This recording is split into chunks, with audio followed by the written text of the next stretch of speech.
السلام عليكم، مرحبا بكم في قناة كوكين ويد حنان، ومرحبا بكم في فيديو جديد. الفيديو اليوم ان شاء الله غادي نشارك معكم طريقة تحضير العسل المنزلي اللي كيصلح لجميع المعسلات. هاد العسل هو المعتمد عندي من سنين واللي تعلمته من ماما، الله يحفظها ليا يا ربي. هاد العسل ناجح 100% وكيبقى مدة طويلة بدون ما كيرجع السكر. كيف كتشوفوا القوام ديالو كيكون ثقيل ومعلك، وهذا هو اللي كيخلي الشباكيه تجي معلكه وشاربه العسل وكيبقى لاصق فيها وما كتجيش ناشفه. وكذلك كيف كتشوفوا اللون ديالو اللي كنحصل عليه بلا ما كنضيف له اتاي. هاد اللون هو اللي كيعطي الشباكيه اللون المذهب واللمعان.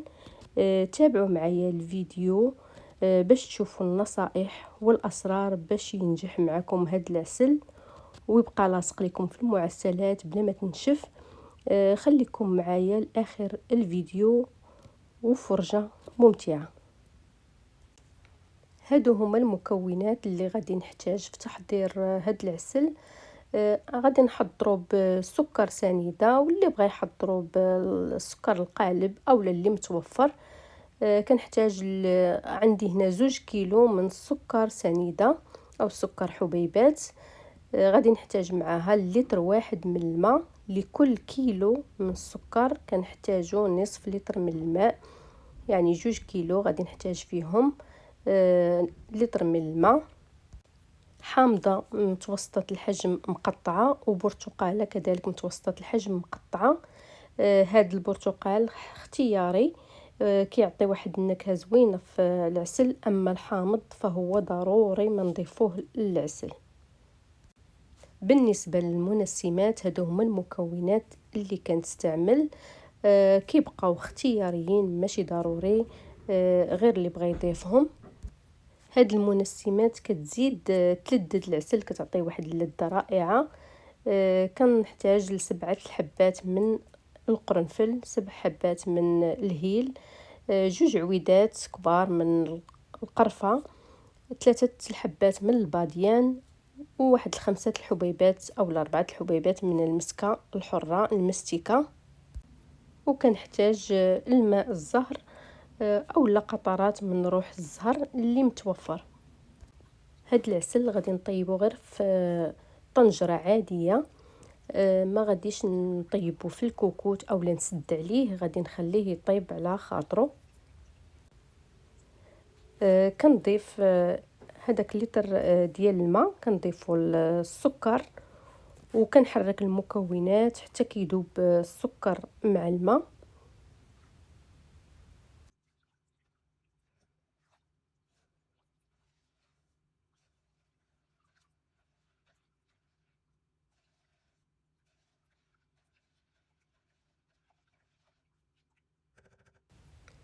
من بعد كنضيف قطع الحامض وقطع البرتقال، ثم كنضيف باقي المكونات المنسمات، كنضيفهم كلهم ما عدا المسكه الحره المستكه وماء الزهر اللي كنخليهم حتى الاخير حتى كيطيب هذا العسل.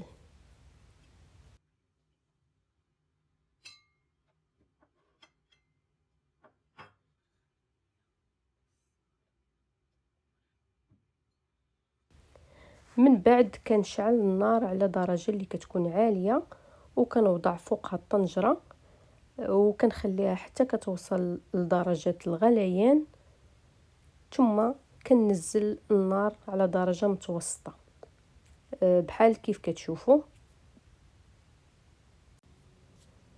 من بعد كنغطيه بهذا الشكل كيف كتشوفوا، وكنخليه يطيب مده ساعه وربع حتى لساعه ونص. كنعاود نأكد النار تكون متوسطه. من بعد ما كتمر 45 دقيقه على الطياب ديال العسل، كنحيد ليه الغطاء وكنخليه يكمل الطياب بدون ما كنغطيه. كيف كتشوفوا العسل هنا راه باقي ما طابش، انا غير كنوريكم. هنا كيف كتشوفوا الحامض باقي ما تغيرش اللون ديالو، حتى العسل باقي ما تغيرش اللون ديالو. هذه هي المراحل اللي كيمر منها العسل. كيف كتشوفوا كتكون واحد الرغوه من الفوق اولا كشكوشه، كيكون اللون ديالها ابيض. شويه من بعد كتولي لونها كيولي غادي للمارو اولا البني. من هنا كنعرف العسل انه بدا كيشد اللون، وبدا كيشد حتى القوام، بدا كيتقال حتى القوام ديالو. ما نخلوش حتى كتولي هاد الرغوه لونها مغموق بزاف. الا خليناها لونها يغمق بزاف كنعرفوا بان العسل غادي يتقال لينا بزاف حتى كيتحجر. ملي كيتعسل لينا الحامض وكيولي اللون ديالو بهذا الشكل كنعرفوا بان العسل طاب.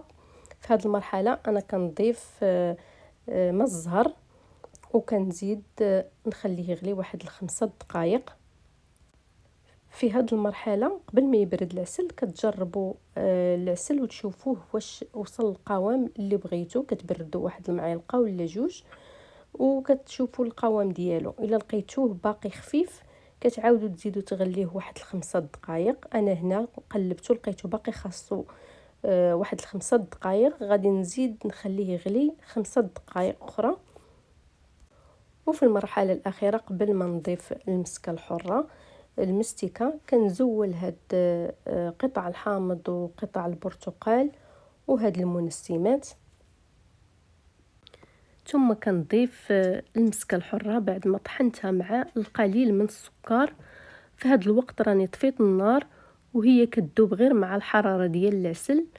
وهاد المسكه راه هي وحده من الاسرار اللي كتزيد تعلك لينا العسل وكتزيدو لذة رائعه. بالنسبه لماء الزهر انا ضفت 120 مليلتر اللي كتعادل نصف الكوب. ودائما العسل تحضروه قبل ما تحضروا اي معسله بواحد اليومين او 3 ايام او حتى اسبوع من الاحسن، باش تاكدوا بان العسل راه ناجح معكم تماما. في حاله برد العسل ولقيتوه قاسح بزاف، كاين اللي كيلقاه غير قاسح بزاف او لا حتى تحجر ليه وكيرميه. لا، فقط غير كتضيفوا ليه الماء اللي كيكون غليان، كتضيف واحد الكميه بشويه بشويه حتى كتاكدوا وكتخليوه يغلي.